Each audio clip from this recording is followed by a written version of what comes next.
నంద్యాలలో ఘనంగా మాజీ ముఖ్యమంత్రి ఎన్టీఆర్ జయంతి వేడుకలు జరిగాయి. మంత్రి ఎన్ఎండి ఫరూక్, మంత్రి తనయుడు జిల్లా ప్రధాన కార్యదర్శి ఎన్ఎండి ఫిరోజ్ పట్టణంలోని ఎన్టీఆర్ విగ్రహానికి పూలమాలలు వేసి నివాళులర్పించారు.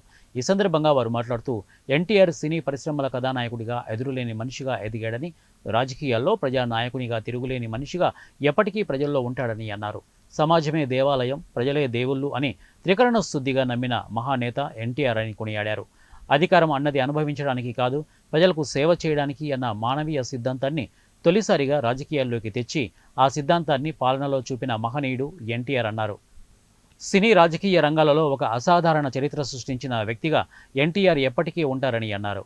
ఇక జనంలో రాజకీయ చైతన్యానికి నాంది పలికి తెలుగువారి జీవన గతిని మార్చిన వ్యక్తి ఎన్టీఆర్ అని తెలిపారు. ఆస్తిలో ఆడపిల్లకు సమాన హక్కు, ₹2కే కిలో బియ్యం, ఇక మండల వ్యవస్థ ఏర్పాటు చేసి ప్రజారంజకమైన పాలన అందించిన నాయకుడు ఎన్టీఆర్ అని తెలిపారు. సంక్షేమంతో పాటే రాష్ట్రాన్ని అభివృద్ధి చేసిన ఘనత ఎన్టీఆర్ అన్నారు. ఇక ఈ కార్యక్రమంలో టీడీపీ రాష్ట్ర కార్యదర్శులు జిల్లాల శ్రీరాములు, ఏవీఆర్ ప్రసాద్, దూదేకుల కార్పొరేషన్ మాజీ చైర్మన్ బాబన్ తదితరులు పాల్గొన్నారు. తెలుగుదేశం పార్టీ చేపట్టే కార్యక్రమం గురించి చెప్పడానికి ఒక మీడియా అనేది ప్రవర్తిస్తున్నాను. సరే, ఈ రోజు దాదాపుగా తెలుగుదేశం పార్టీ పుట్టినప్పటికీ అన్ని మహానాడు కూడా అటెండ్ అయ్యారు.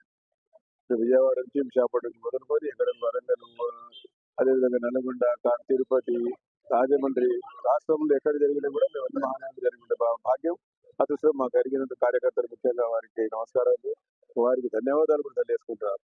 అంటే ఈ రోజు తెలుగుదేశం పార్టీ అధికారులు వచ్చిన తర్వాత చేపట్టిన కార్యక్రమాల గురించి చాలా పెద్ద ఎత్తున మనం మహానాడు ఏర్పాటు చేసుకోవడం జరిగింది.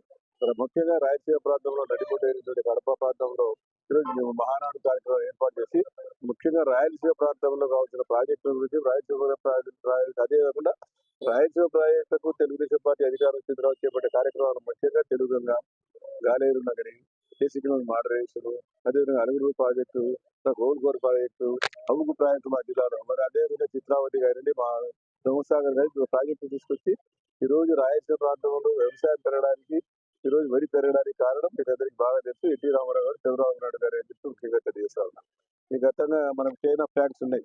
నారాయణపురం గడి దాదాపుగా వెలుగుడు కింది ప్రాంతం నుంచి కాగలమరి వరకు చైన్ ఆఫ్ ఫ్యాక్ట్స్ అంటే కొండ కింద అంతా మనకు చిన్న చిన్న చెరువులు ఉన్నాయి. ఆ చెరువులంతా నింపి ఈ రోజు చెరువులు నింపిన తర్వాత మీరు ఆ ప్రాంతాలు చూస్తే గతంలో నేను ఎమ్మెల్యేగా మంత్రిగా చూసా, మరి ఇప్పుడు చూస్తా ఉన్నా.